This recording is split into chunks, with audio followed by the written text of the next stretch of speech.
ये आज हमने जो धरना रखा है वो एनटीए के जितने स्कैम्स हैं उसके खिलाफ हमने धरना रखा है और ये संसद का सत्र चल रहा है। हम उसमें बताना चाहते हैं कि सरकार जो है फ़ौरन एक्शन ले, एनटीए के चेयरपर्सन के साथ ही उन यूजीसी के चेयरपर्सन को और केंद्रीय शिक्षा मंत्री को फ़ौरन बर्खास्त करना चाहिए, क्योंकि उन्होंने अभी तक मॉरल रिस्पॉन्सिबिलिटी लेते हुए अपने पद से इस्तीफा तो दिया नहीं है, जबकि छात्रों की ये मांग है।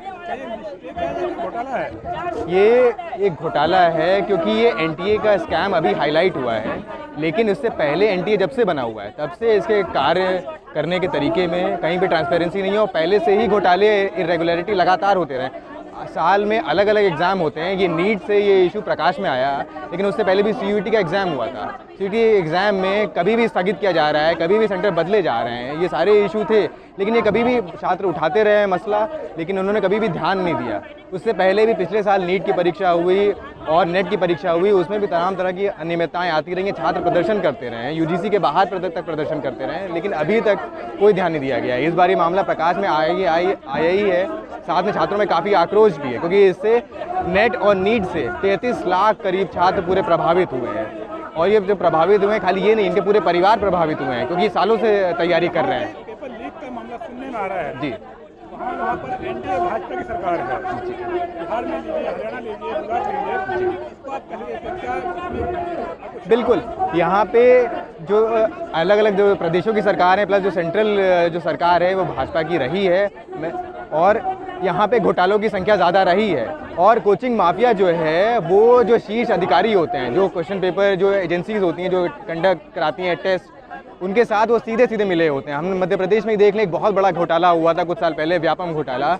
उसमें बहुत लोग उससे प्रभावित हुए थे, लेकिन उसको दबा दिया गया मामला। आज उसको मामले को पूरे तरीके से कोई याद ही नहीं करता है। तो ये सरकार पूरे घोटालों की रही है और ये इनको पूरा मॉरल रिस्पॉन्सिबिलिटी लेते हुए सैक करना पड़ेगा एजुकेशन मिनिस्टर को, केंद्रीय शिक्षा मंत्री को। मामला यही है कि लगातार बीते कई सालों से एनटीए की निगरानी में जो पेपर कराए जा रहे हैं उनमें धांधली हो रही है, उनमें स्कैम हो रहा है। लेकिन ये मामले ने आग तभी पकड़ी जब नीट का एग्जाम लीक हो जाता है, जो देश के सबसे ज़्यादा प्रतिस्पर्धी कॉम्पिटिटिव एग्जाम्स में से आता है। उसके बावजूद हम लोग सड़कों पे उतरते हैं, हम लोग शिक्षा मंत्रालय के बाहर जाते हैं, प्रदर्शन करते हैं, क्योंकि हमें पता है कि यही एनटीए जो नीट करा रहा है 1 महीने बाद हम लोगों का नेट का पेपर कराने वाला था। पर हमारे जो शिक्षा मंत्री हैं उन्होंने उस समय बयान दिया था कि ये सिर्फ छोटी मोटी चीटिंग का मामला है, कुछ एक सेंटरों तक सीमित है, ये कोई बड़ी धांधली नहीं है। अगर तब ही हमारी बात सुन ली जाती, हम मामूली छात्र थे, हमने बोला था कि ये कोचिंग माफिया की मिली भगत है, ये आला अधिकारियों की मिली भगत है, इस पर कार्रवाई होनी चाहिए, तब हमारी बात सुन ली जाती तो कई सारे लाखों छात्रों का, 11 लाख छात्रों का नेट का पेपर खराब नहीं होता। पर हमारी बात नहीं सुनी गई, एनटीए पर कोई कार्रवाई नहीं हुई और नतीजतन ये हुआ कि जब नेट का पेपर हुआ तो 24 घंटे बाद उस पेपर को कैंसिल करना पड़ गया। मैंने खुद नेट का पेपर दिया था, मुझे पता है कि छात्र कितनी मेहनत करते हैं उस नेट के बहुत कॉम्पिटिटिव पेपर को निकालने के लिए।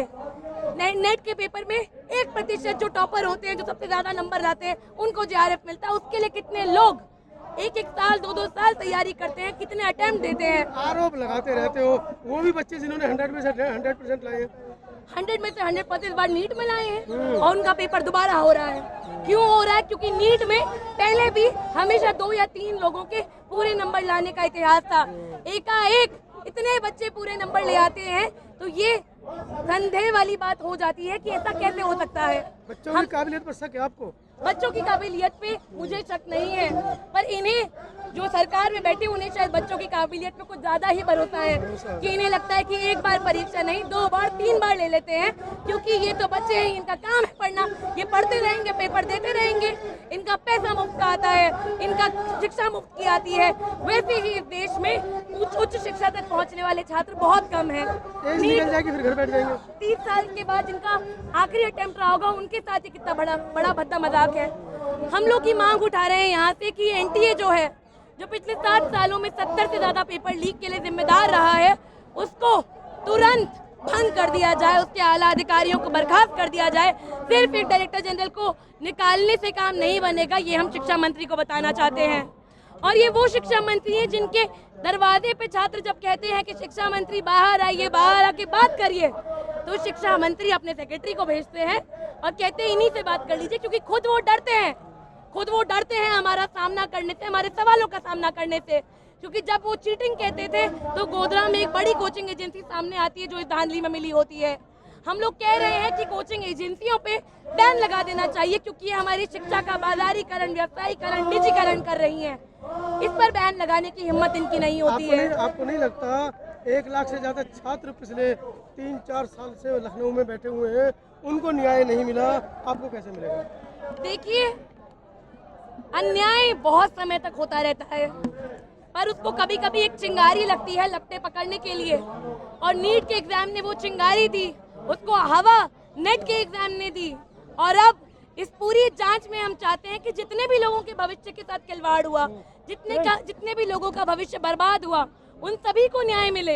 हम ये नहीं कह रहे हैं कि सिर्फ हमें या किसी और को न्याय मिले, हम चाहते हैं कि शिक्षा मंत्री अपना पद छोड़े, सुप्रीम कोर्ट की निगरानी में एक बड़ी जांच हो एनटीए के सारे एग्जाम्स पे, और पता चले कि जो हमें फिर भी 11 लाख 22 लाख छात्रों का मामला लग रहा है, हो सकता है वो करोड़ों का मामला हो, क्योंकि करोड़ आज के नहीं है, करोड़ बीते 7 सालों के हैं। उनमें से कुछ तो शायद अपने आखिरी अटेम्प्ट भी दे चुके हैं, अब उनके पास वो चारा भी नहीं है कि दोबारा वापस जाके पेपर दें। आप मुट्ठी भर छात्र हैं, जंतर मंतर में बैठे हैं, मुट्ठी भर छात्र से क्या आपको लगता है इतना बड़ी सरकार बैकफुट पे जाएगी?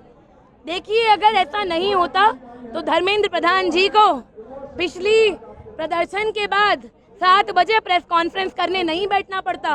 वो बैठे, हम लोगों को डिटेन करा के, किसी को जाफरपुर काला में, किसी को खंजेवाला में बैठा के, वो खुद 7 बजे प्रेस कॉन्फ्रेंस करने आए और उन्हें कुछ स्पष्टीकरण गवाही देनी पड़ी। जब नीट का प्रोटेस्ट भी हुआ तो नीट के लोगों को, एनटीए के लोगों को एक FAQ का डॉक्यूमेंट रिलीज करना पड़ा, क्योंकि जवाबदेही बनती है, ये हमारा भविष्य है, इसके साथ खिलवाड़ हम नहीं सहेंगे। आप चाहे बातों में अपने आप को युवाओं की सरकार बता लीजिए, युवा इतना बेवकूफ नहीं है, क्योंकि अभी मैं सिर्फ एग्जामों की बात कर रही हूँ। इस सरकार के तहत अगर हम भर्तियों की बात करने लग जाएंगे तो शायद ये पूरा जंतर मंतर भर जाएगा, क्योंकि इतनी भर्तियों में कभी रेलवे की, कभी लॉ की लगातार दिक्कतें आती रही हैं, ग्रेड 4 की भर्तियों में दिक्कतें आई हैं कि लोग नाराज हैं।